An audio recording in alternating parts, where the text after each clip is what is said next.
Got a Koto Marquee here in the mobile studio again. Probably going to get distracted by seagulls at some point. So this is a unusual one. I don't think there'll be another video on YouTube that deals with this precise topic. I'd swear to it. I'd put money on it. If you can find one, if you can find another channel, another YouTube video on this topic, I will give you your money back. You didn't spend any money. So don't expect me to get to the point anytime soon. This is going to be a chatty one. This is going to be a reflective video with pontification and maybe the odd diversion and tangent as well, because such is the nature of our channel. If you don't like that, this isn't the channel for you. Okay, so this is the neurodiverse channel. What do I mean by that? Well, I have a bunch of neurodivergent conditions, including autism, ADHD, dyspraxia, dyscalculia, probably a few others in the mix. So that's why my style is the way my style is. And if I could do it differently, but not on a consistent basis. I could do slick, focused, prepared, concise, Neuro-Typical type presentations. I can do that. I'm very good at it actually, but it requires a lot of preparation and a lot of motivation, and starting things is one of the things that's tricky for a lot of neurodivergent conditions. Moving from one thing to another can be tricky, and starting things can be tricky. So if I had to do all of that, I would never do any videos. So I do them fast and dirty, in the moment, on an iPhone. Off the top of my head, I've usually reflected sometimes for years on the topics that I'm talking about, so it's not like I'm just making stuff up on the spot, but I'm presenting on the spot, on the hoof. So there we go. So another thing about autism, and I've been looking a lot into monotropism. I think that's how you say it, monotropism. So the autistic, it's believed, and it's a very current kind of, lots of thinking around this at the moment, that when we're autistic, we focus on some things and not others. We don't tend to kind of rapidly grasp the full picture. We zoom in on certain details and then focus intensely on them. So probably because of that, I notice shit that other people don't notice at all, and I don't notice shit that everyone notices. You know, so when I say, "Oh, did you hear that explosion, Marky?" and I say, "No, I didn't hear that." But quite often I'll notice, minor details, little things that, particularly auditory stuff. I notice a lot how people speak, which is probably why I have that series. A whole series on elegant and accurate spoken English, because things niggle me when people kind of use inelegant or inaccurate language. Now don't judge me for my language. I am known for ums and ahs. When I used to go to Toastmasters, I always used to get the award for the person that said the most ums and ahs during their speech. But that's just how I am. Sometimes Gwendoline gets hold of these videos and edits out all the ums and ahs, but they're probably the best bit.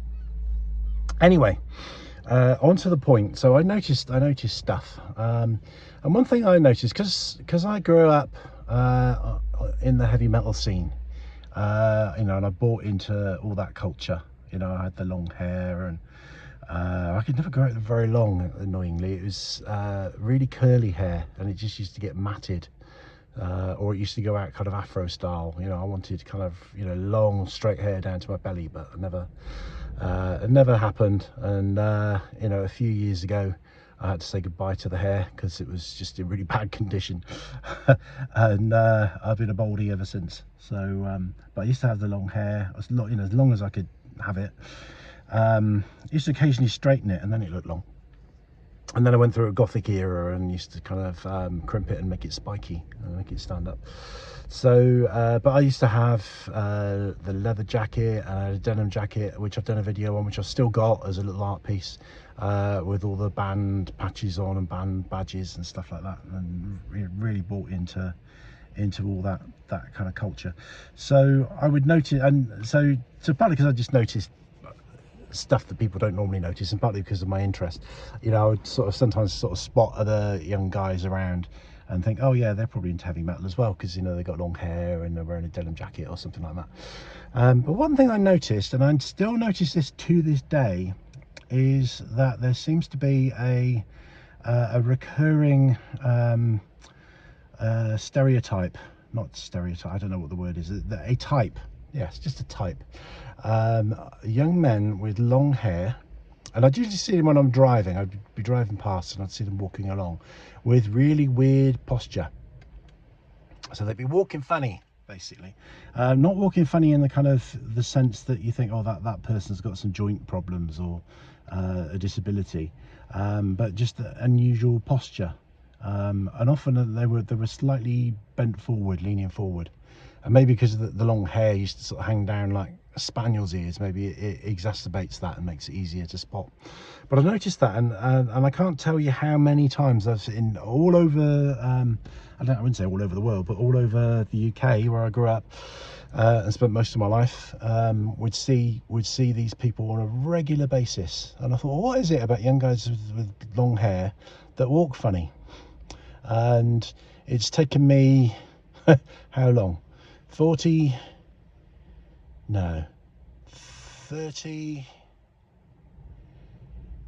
years. It's taken me decades to figure it out, and I've figured it out, and it's to do with correlations. Now this is a theory, this is my opinion. You're free to disagree, but you have to disagree politely. If you come on the comments section, rudeness will not be tolerated. I don't mind people disagreeing at all. Now I'm being not followed. There's a motorbike, I think it's a Harley, in the area, and they're incredibly noisy. So I'm not sure if it's coming this way, in which case, yes it is. I'm gonna have to close my windows and fry in the heat for a minute, otherwise you won't hear a thing I'm saying. See, I told you these videos are live, edgy, in the moment, unrehearsed, live and dangerous. So one of the things that I've talked about in other videos is people with autism they make up the bulk of die-hard hobbyists. They are the fans, the followers, the members. So clubs or groups or communities of people with a particular interest, or people who kind of build their identity around something else. So I mean, for example, you know, dress with the long hair and everything, that's an identity thing, isn't it? So there's plenty of people that you know, like all the same music that I used to like, but they didn't grow their hair long, they didn't wear denim and leather and all the studs and the trappings, but I did, and I bought into that, and I identified with that. He's going now, so I can get some air. Thank God, it's really hot now. But people who are who dress up or you know, fully embrace and identify with a subculture or community are more likely to be autistic. Okay, now I don't know if there's any papers or research that says that, but I would put money on it. And it's just like people that are into science fiction are more likely to be autistic, and people that are into railways are more likely to be autistic. I had an argument with a psychologist about this once. He got very cross because, you know, he said, you can't make these sweeping statements, but when you're autistic yourself, you can. It's like, you know, so sometimes I speak with my psychotherapist head on, and you know, I quote evidence, and I'm very circumspect about what I say. And sometimes I speak with my autistic head on, where I'm just speaking on my own behalf as an autistic person. Well, I guess I'm already buying into a community and a subculture, aren't I, like I've said. So so guys with long hair and you know, who look like they're kind of rockers, you know, and not just, you know, passive rockers that just listen to the music and you know, and that's it, but people who actually change their appearance and buy into a community and seriously into something to the extent that it becomes part of their identity, are more likely, you know, there's going to be a higher incidence of people with autism that do that, that fall into that group of people. Okay, I'm not saying they're all autistic, but a lot of them are going to be autistic. And another correlation with autism is a problem with proprioception. There's also can be a problem with interoception. So sometimes people with autism don't notice when they're hungry. They don't notice sometimes to the last minute when they need the toilet. I don't say bathroom. You'll see I've done a video on that. Bathroom is a terrible euphemism. If somebody asks me if they can use my bathroom, I say, why? Do you want to have a bath? That makes me popular. So I say toilet, good old-fashioned, no messing. I could say lavatory, but it just was never part of my upbringing. But toilet is a good old-fashioned word. So that's the interoception. Proprioception is knowing where your body is in space. Okay, so I'm dyspraxic as well, which will overlap a lot with this. So I can't do any sport, I can't do anything physical. I'm terrible, and I can't, and part of the problem is, so you know, when you get an instructor teaching you sport or whatever it might be, archery and martial art, even yoga, you know, an instructor will say, oh, you know, put your left knee in, put your right knee out. That's the okie-kokie, isn't it? Can't do the okie-kokie either. We often, not always, because you know the autism presents in multifarious ways, but we often we don't know where our body is in space. So an instructor will say, you know, put your neck back, and you say, well, I am putting my neck back, and then they say, no, you're not. And sometimes, you know, some instructors are a bit handsy, aren't they? They'll actually kind of grab hold of you and move your body into position, and then they'll go, right, okay, now you're in the right position. And that's like, great, okay, I'm in the right position, but as soon as I go out of that position and try and do it again, I can't, I get it wrong again, can't do it. So we don't know exactly how we're standing. So when I'm walking, I don't know exactly how I'm walking. So I've got a bit of funny posture. I walk funny. I mean, I come from a military family, so I always had that kind of, you know, stand up straight, shoulders back, blah blah blah, you know, keep your head up kind of thing. I've always had that, but I'm kind of, you know, when I'm walking along, I'm thinking, God, I hope I don't look like a complete idiot, because you know, I'm probably walking funny. To conclude, this video is a little bit shorter than I thought it was going to be. I thought this was going to be a long ramble, but I've come to the conclusion quite rapidly. So what I think I'm experiencing with these multiple young men with long hair and funny walks is they are autistic, or they certainly have high in autistic traits, might be subclinical, and part of their autism means that they identify heavily with a subculture and an interest, a special interest, which is heavy rock, heavy metal, and partly they have problems with proprioception, which is why they have problems with posture and walk funny, because they don't know they're walking funny, because they don't know how they're moving. So now, don't give me grief for being overgeneralizing and making sweeping statements, but I think there is a high likelihood that a high proportion of the young men that I've seen with funny walks and the long hair fit into this category, and that is the reason why I've seen so many. And they're all thinking, oh, I haven't seen any, Marky. Well, first of all, you might not be autistic, and therefore you might not kind of spot things like that. I do loads of people watching. I like people watching, and also, you know, because I'm into that scene, and you know, the long hair myself and stuff, I'm always I always notice and think, oh, it's a kindred spirit. So you might not notice these things, but I notice these things. Also, time's moved on. You know, even people that are into heavy rock don't always and a part of that subculture don't always express it in the same way. I think, you know, a lot of, like when Metallica cut their hair and the short hair, you know, a lot of people that are into rock don't bother with the long hair anymore. So things have changed a little bit. I don't know if I'm in a different country now, so I haven't noticed this kind of type of the young man with the long hair and the funny walk so much recently. So it may be a thing of the past, but it certainly was a thing, and I would see them regularly. I couldn't tell you how many I've seen, but probably 100. Okay, probably 100. And yes, I've probably seen 200 young men with long hair not walking funny. But it was a significant number, and I have been pondering for years, why is it that these young men with the long hair walk funny? At one point I thought, well, you know, is it because they like to feel their hair you know, down by their face? You know, do they like to sort of experience the sensual feeling of the hair, and so they lean forward slightly so that the hair is hanging down next to their face? I don't think it's that. I don't think it's that. So there's an answer to a question that you never asked. There's the solution to something that you never wondered about, but I did.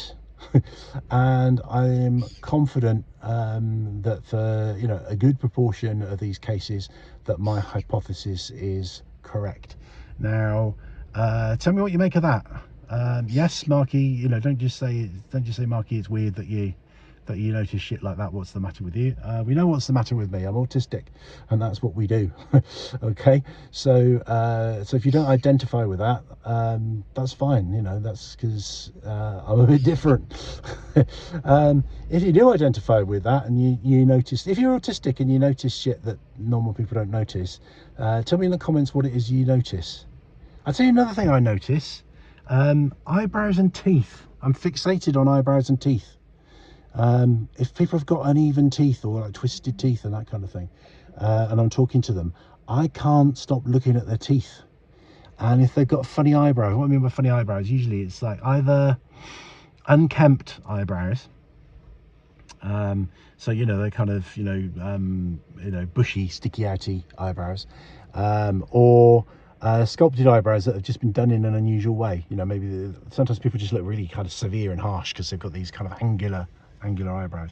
My eyebrows are actually falling out, which is annoying. So I've lost a lot of my facial hair as well, so I can't grow a full beard anymore, and I haven't got complete eyebrows, which is kind of weird. So my solution is to just cut them very short. So I look like I haven't got any facial hair or eyebrows, probably when I'm on videos and things, but I have. Because without facial hair, with the bald head, I always feel like I just look like a giant baby. Yeah, whereas I used to be very hairy, I'm kind of I'm turning into a baby. I'm regressing. So yeah, let me know what you think. I know it's a bit off the wall, this video. I did promise you that you wouldn't find another video on this same topic. You might find some elements of this discussed in videos. You know, I'm sure there are people talking about autism and proprioception, autism and subculture, autism and posture, but not putting all these elements together and attaching it to my life experience of seeing these young guys walking around with the long hair and the funny walks. So I'll leave that with you to digest and make of what you will, but thank you for watching. And remember, you know, our channel has a serious mission, although we talk about all kinds of things, and I talk a lot about autism, and you know, I like to think of this as a neurodivergent channel, like I say, but our mission, our goal is to help people with retroactive jealousy, and most of our well, not most of our videos, but a good chunk of our videos are videos helping people to get on the pathway to recover from this condition. And we want YouTube to promote those videos so more people see them, more people get well. So just by watching this video to the end, even though you can tell I'm winding down, if you can watch it to the end, that just works a special magic on the YouTube algorithm that makes them show all our videos, but more importantly, the retroactive jealousy videos, which can save lives to the people that need them. So we really appreciate it. Really appreciate, likewise, subscribing and liking and signing up as a patron on our Patreon channel. All that stuff really helps us, and we really appreciate it. But just watching to the end, you know, if you're still here, thank you very much. We appreciate it, and I will say goodbye, and we'll catch you in the next one. Rangi Marie.